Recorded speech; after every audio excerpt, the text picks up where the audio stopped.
This is Nightly Business Report with Tyler Matheson and Susie Garrett. Brought to you in part by TheStreet.com, featuring Stephanie Link, who shares her investment strategies, stock picks, and market insights with Action Alerts Plus, the multi-million-dollar portfolio she manages with Jim Cramer. You can learn more at TheStreet.com/NBR. Batteries included, Warren Buffett is charging ahead with a multi-billion-dollar deal to buy Procter & Gamble's Duracell brand. But what's really behind the Oracle's offer? Shrek, Meet My Little Pony. Movies based on toys. Toys that come from movies. That's evidently what's behind reported deal talks between Hasbro and Dreamworks Animation. But does a merger make sense? Crude deal. Halliburton is reportedly in talks to buy Baker Hughes and would come at a time when the oil industry is dealing with sharp price declines. All that and more tonight on Nightly Business Report for Thursday, November 13th.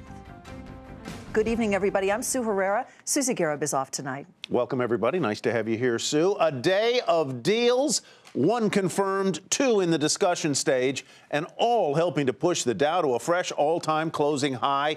It's 25th of the year. First, the possibles. Deal one would see the toy maker Hasbro buy the film studio DreamWorks Animation. Deal two in the possibles category would combine Halliburton and Baker Hughes, two of the world's largest oil services company. More on both of those in a moment. But the done deal, expected to formally close next year, finds Warren Buffett charging up his Berkshire Hathaway holding company by acquiring Duracell batteries from Procter & Gamble. Now, P&G got the batteries when it bought Gillette, then a big Buffett holding, back in 2005. It's a complicated deal in which Buffett gets Duracell and minimizes taxes, basically by handing over $4.7 billion worth of P&G shares Berkshire now owns. So how did investors see things? Well, Procter & Gamble shares off 1%, Berkshire ending 0.5% higher. Sarah Eisen now with more on the buyout, including what it means for Berkshire and why Procter & Gamble is letting Duracell go. If you've heard him say it once, you want to invest in things you know. You've heard him say it 1,000 times. A good business is the one that earns a high rate of return on tangible assets. Warren Buffett likes to invest in big consumer names like Fruit of the Loom, Geico, and Heinz. When he thinks the price is right, he will pounce. In announcing the deal, Buffett said, quote, "I've always been impressed by Duracell as a consumer and as a long-term investor in Procter & Gamble and Gillette. Duracell is a leading global brand with top-quality products, and it will fit well within Berkshire Hathaway." When it comes to batteries, Duracell is still the market leader, ahead of Energizer. And even if sales volumes are down overall, analysts think there's still a charge to be had in batteries, especially in a deal where Berkshire Hathaway used its stash of Procter & Gamble stock to pay for the purchase, not cash. In fact, the only cash comes from Procter & Gamble, which is putting almost $2 billion back into Duracell before Berkshire takes over. I think the way the deal is structured is very interesting on a number of levels, not the least of which is the opportunity for Berkshire to shed its holdings in P&G without paying the traditional capital gains tax. This is a very typical Warren Buffett Berkshire move, and that is to buy, it's a deep value play. Duracell came to Procter & Gamble back in 2005 when it bought Gillette. At the time, Buffett was Gillette's biggest shareholder. But now, Procter & Gamble is trimming the scope of its business, refocusing on core brands like Pampers diapers and Tide detergent. Berkshire and Buffett may find Duracell's cash flow attractive, but they're likely to find a challenge when it comes to growing the actual business. In a world where smartphones and tablets dominate, and with that, high-tech rechargeable batteries. For Nightly Business Report, I'm Sarah Eisen. And now to the other deal that has Wall Street buzzing. Advanced talks between toy giant Hasbro and the film studio DreamWorks Animation. Investors seem to like the idea of Shrek teaming up with My Little Pony. DreamWorks shares looked like a big box office hit, up 14%, while Hasbro shares actually declined more than 4%. Julia Borston takes a look at the proposed deal and what the two companies stand to gain or lose. While DreamWorks Animation makes movies and Hasbro toys, they're both creating brands and trying to cash in on them across platforms. From a margin perspective, DreamWorks business is a lower margin profile. from a content evolution and what we're seeing in the industry, this would provide them the capabilities to be more competitive. To diversify away from the risky movie business and reliance on a few films a year, CEO Jeffrey Katzenberg has made deals to bring hit brands Shrek and How to Train Your Dragon into new businesses. Katzenberg struck a big content deal with Netflix. He's expanding into digital content by buying YouTube network Awesomeness TV. And he's teamed up with the Chinese government to build a theme park and movie studio. Meanwhile, Hasbro is already a force in entertainment. Its movies, including Paramount's hit Transformers and G.I. Joe franchises, have grossed $3.7 billion worldwide. But its Battleship film bombed in 2012, and in September, it sold part of its TV joint venture to Discovery after that channel failed to compete. While Hasbro could benefit from more movie revenue and the power of films to revive toy brands, analyst Eric Handler is skeptical about this deal. Getting involved in the feature film business is a very risky endeavor, and I just don't see that being of good value for Hasbro and its shareholders. Another risk, Hasbro has a valuable licensing deal with Disney to make Marvel and Star Wars toys and its Princess franchise starting in 2016. Disney may not want its toy maker to back movies from its competition. We'll see if the two companies can tackle that issue and agree to a price. For Nightly Business Report, I'm Julia Borston in Los Angeles. More now on that possible takeover in the oil services industry. News broke late today. Halliburton apparently in advance and fast-moving talks to buy rival Baker Hughes. Dow Jones reported the talks right before the closing bell, helping shares of Baker Hughes shoot up 15% today. Halliburton up 1%. Dominic Chu joins us now with the latest on the talks to combine two of the top three players in the business. How much do we know about this deal? We don't know a lot. The Dow Jones reports don't even put a price tag yet on what's happening with this particular deal. But what it comes down to is this is an energy sector, and specifically oil services as an industry group that's been beat up tremendously since oil hit their recent highs back in the midsummer. We'll call it about June. So if you take a look at why these deals are happening, maybe some of these companies have gotten so depressed, guys, that they are becoming attractive takeover candidates to other bigger players. If these guys do combine, it would be a big, big company. Schlumberger is currently the world's biggest. Last year, it made about, we'll call $45 billion in annual revenues. Right. If you combine both Halliburton, it made $29 billion last year, $22 billion in sales for Baker Hughes. That would put it presumably at around that $51 billion mark if all things were held constant. So this is a big deal for a lot of players in the business. But it comes at a time when we're seeing oil move sharply lower. I mean, it's lost quite a bit in terms of percentage terms this year alone. So what are the implications of that on the deal, Don? You know, what happens right now is some people say this could mark a bottom, perhaps, in crude oil prices if you start to see major players consolidate in this particular business. Guys. Any antitrust worries here? There could be, but Schlumberger is already a much bigger company in terms of its market cap. It could be that you'll have 2 or 3 major players. What's going to be interesting is if other smaller players consolidate on the heels of this deal, if it were to happen. Could trigger that. Right. Dominic, thank you very much. Dominic Chu reporting. All right, well, today's burst of those corporate deals, combined with some solid earnings reports, sent the market higher despite that slump in oil prices. Here's how things looked at the close. The Dow was up 40 points and ending at a new closing high. The Nasdaq was up 5, and the S&P added 1. And Sue, the Dow got a big dose of help today from Walmart. Shares shot up nearly 5%, by far the biggest gainer in the index, following some encouraging news in its latest earnings report. Courtney Reagan has more. The third quarter was stronger than expected for the world's largest retailer, though Walmart remains cautious about the all-important holiday quarter. For the first time in 7 quarters, Walmart grew sales at U.S. stores open at least a year, albeit just by 0.5%. In-store traffic, however, fell for the 8th straight quarter. Walmart U.S. CEO Greg Foran says the traffic trend is improving, adding the company suspects it's probably the benefit of lower gas prices. Though according to Chief Financial Officer Charles Hawley, it's hard to know exactly how big the benefit really is. Well, the National Retail Federation and other retail consultancy groups are forecasting a relatively robust holiday sales season. Walmart joins the chorus of several other retailers that aren't quite as confident. On a media call, Foran says he feels quote, cautiously optimistic about the holiday season, as Walmart forecasts lower earnings for the quarter than what analysts are expecting, as the retailer points to a highly promotional and highly competitive holiday season. If you don't give the best deals, consumers just won't budge. Categories also, they're buying other categories, whether it's consumer electronics, going to restaurants. There's a greater share for the consumer's dollar and a greater demand for the consumer's dollar than just apparel and accessories. It's almost like day-to-day events are what's happening in order to grab attention. In fact, on Wednesday, Walmart joined competitors Target, Best Buy, and others by announcing it will offer doorbusters before, after, and during Black Friday, trying to stagger deals over a stretch of days to incentivize consumers to shop and then come back and shop some more. For Nightly Business Report, I'm Courtney Reagan.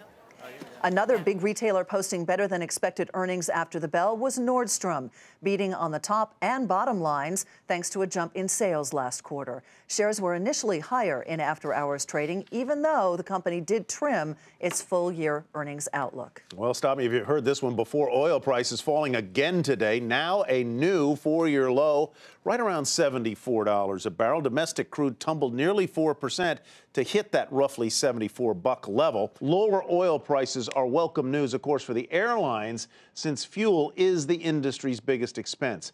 United Continental, Delta, JetBlue, Southwest, all higher today. The steady rise in airline stocks and the steady decline in the price of oil are some of the reasons why the Dow Transport Index is near a record, with more goods and people hitting the roads, the rails, and taking to the skies. Morgan Brennan has more. It's been a good month for the Dow Jones Transportation Average. After tumbling nearly 10%, the transports have rallied 18% since mid-October. Airlines like Delta, Southwest, and United Continental have been top performers after tumbling on Ebola fears. But the rally's much more widespread. Every one of the 20 Dow transport components has jumped in the past month, and all but one by double digits. One of the reasons the transports have rallied so strongly is because they got beat up so bad. And if you think about it, you know, we have got a huge energy revolution taking place right in the heart of the country, and the transports are right in the heart of that energy revolution. So what we have seen is basically just a snap back. Energy's having another effect as well. Whether it's railroads or truckers or shippers, fuel is a top cost. As oil falls, cheaper prices will boost profits, particularly in the short term, before companies reset their fuel surcharges. More importantly, cheaper gasoline means consumers spending more on goods that will need to be moved.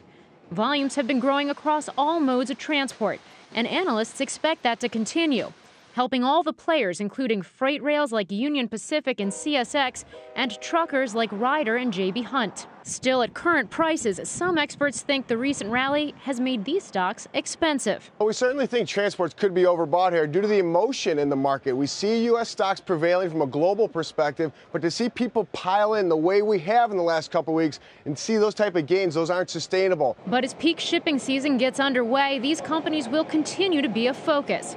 UPS and FedEx, for example, are prepping for another record holiday, making sure they don't miss delivery deadlines. And as the U.S. economy continues to recover, the transports in general stand to keep benefiting, even if oil begins to recover.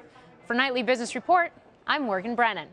Still ahead, from the Keystone Pipeline to immigration, how the coming battles in Washington may play out now that new leadership has been voted in.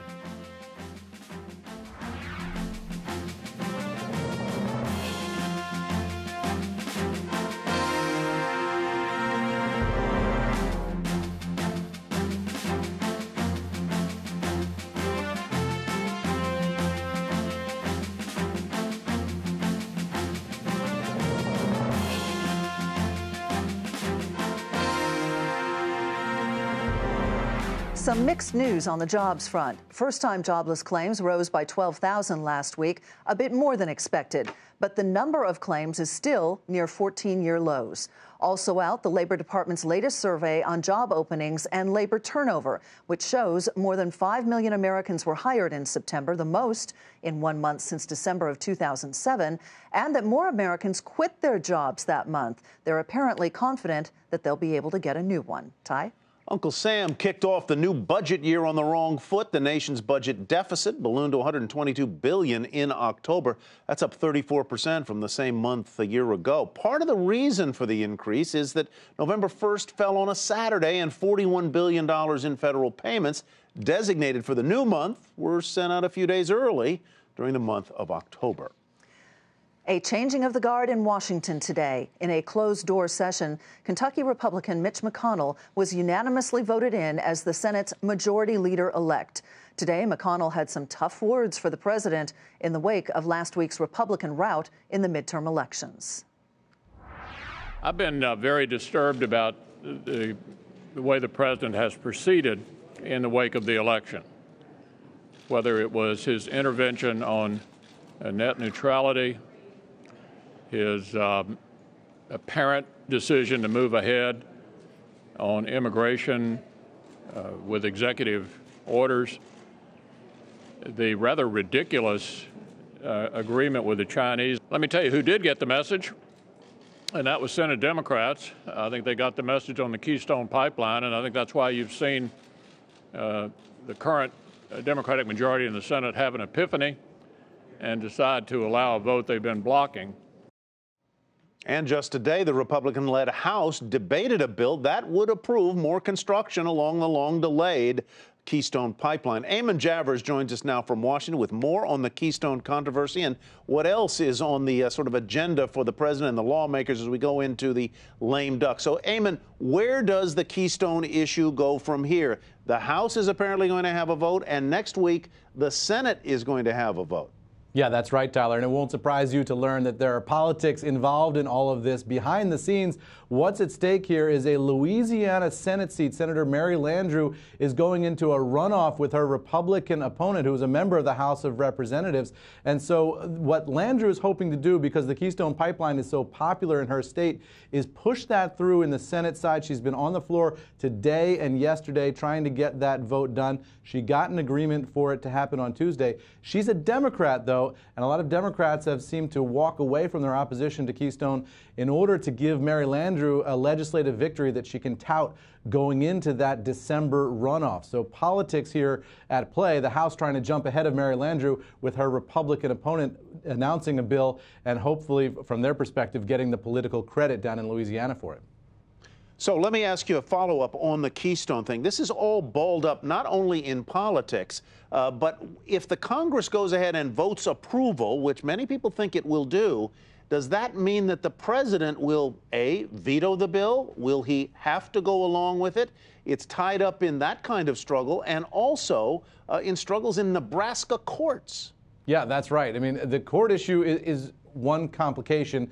And then the big decision will be for the president to decide whether or not this pipeline, which environmentalists in his political base strongly oppose, is worth signing into law if, A, it helps Mary Landrieu in her Senate race and helps Democrats keep one more Senate seat that could otherwise go the other way, and B, if it gives the president an opportunity to say, look, I heard the results from this election, and I am willing to compromise on things that Republicans want, and so let's get started here with a bipartisan bill. That this will certainly be a bipartisan vote, although it'll be heavily Republican supported when it gets to the president's desk. Very quick thought on the China deal that was announced earlier this week regarding CO2 emissions, carbon emissions.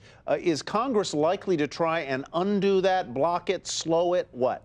Yeah, Mitch McConnell's going to look for anything he can do to stop what he calls the president's war on coal. Remember, McConnell represents the state of Kentucky. Coal is huge there, and this is very important to Mitch McConnell's political base back home. All right, Eamon, thanks very much. Eamon Javers reporting tonight from Washington. Box office hits helped Viacom rack up revenue, and that's where we begin tonight's market focus. The media giant's Transformers and Teenage Mutant Ninja Turtles movies sent its sales higher. Also, an increase in the affiliate rates that it charges cable and satellite TV providers helped its results. That made up for weak TV ratings, which hurt its advertising revenue. Shares were almost 3% higher, closing at $71.20. A not-so-sunny outlook weighed on shares of SunPower today. The second largest maker of solar panels in the U.S. forecast a much lower than expected 2015 profit. And this follows light guidance from its rival, Canadian Solar. Shares were off more than $1 to $28.08. BlackBerry is hoping to woo business users with new software. The smartphone maker unveiled its new mobile device management platform and struck new partnerships, one with Samsung aimed at bolstering its security and management businesses. That lifted shares more than 7% to 1206. Shares of Twitter took a dive after the company's debt received a junk rating from the credit agency S&P. The agency says the social media company has a fair risk profile and it holds a stable outlook on the firm. The stock, though, down $2.50 today to $40.04. And Amazon and Hachette have buried the hatchet. The months-long standoff between the online retailer and the publishers finally over after the two companies cut a multi-year deal on e-book and print book sales. The feud was mainly over e-book pricing.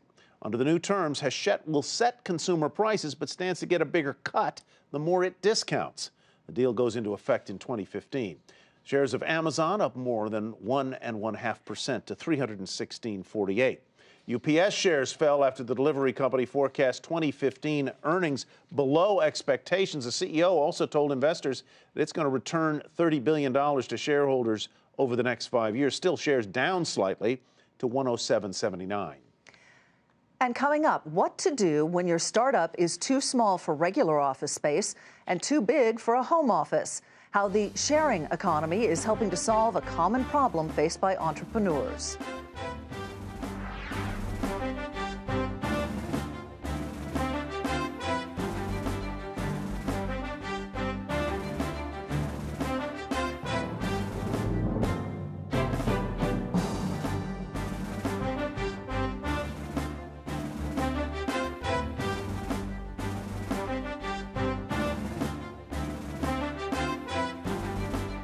Federal grand jury has indicted the former CEO of Massey Energy on charges he violated federal mine safety laws before the 2010 explosion at the company's West Virginia mine.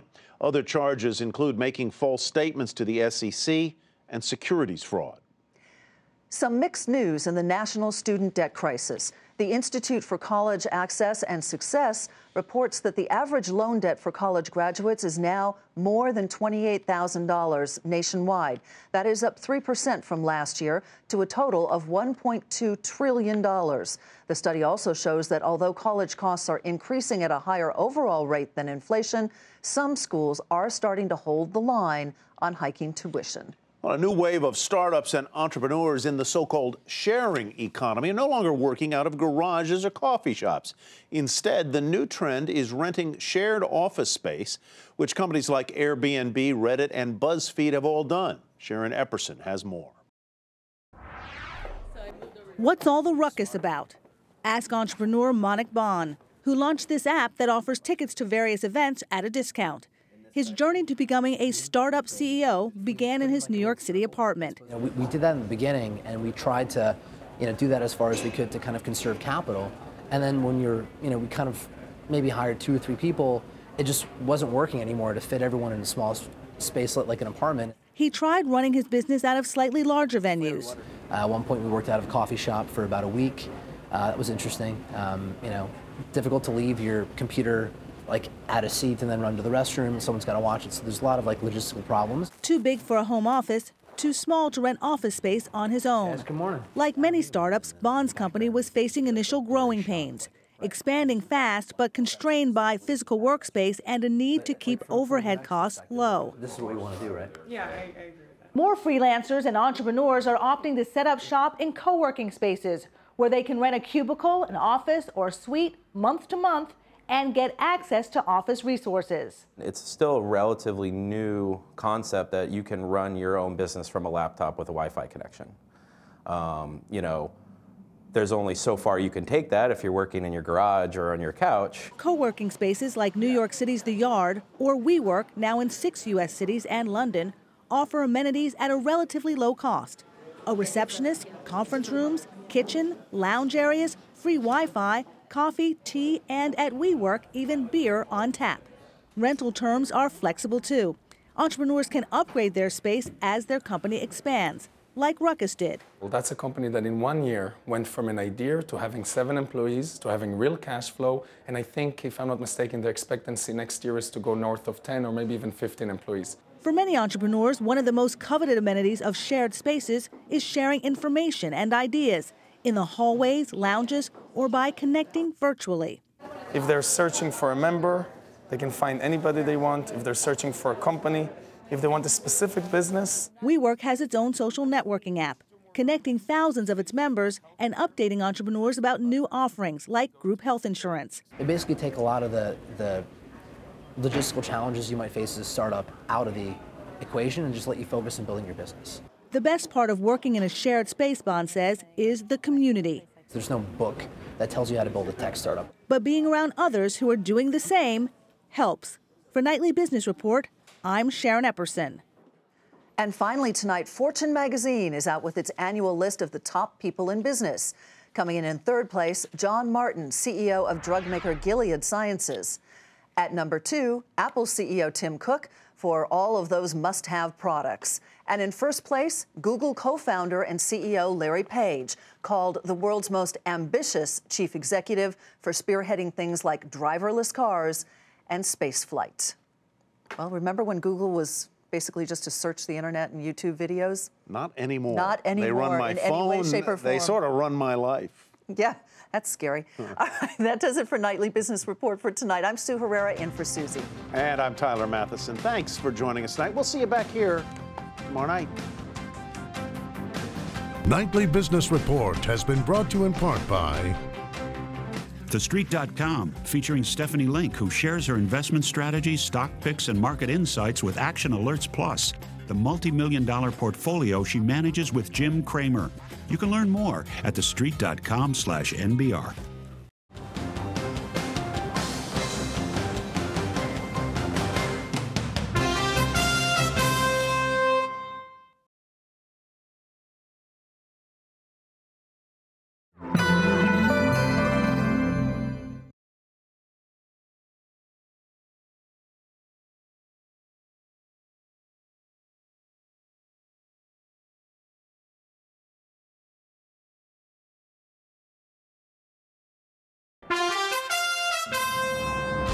I'm Tyler Matheson with a Nightly Business Report news brief. A handful of big corporate deals energizing Wall Street today, pushing the Dow to a fresh all-time closing high just as oil prices fell to a fresh 4-year low. Warren Buffett's Berkshire Hathaway will buy Duracell batteries from Procter & Gamble in a deal valued at about $3 billion. Another possible deal, still in talks, would have the toy maker Hasbro buying the film studio DreamWorks Animation. And in yet another deal, if confirmed, that one would combine two of the world's largest oil services companies, Halliburton and Baker Hughes.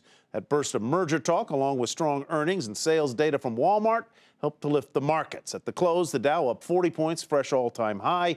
The Nasdaq up 5, and the S&P added a point. Tune in to Nightly Business Report right here on your public television station.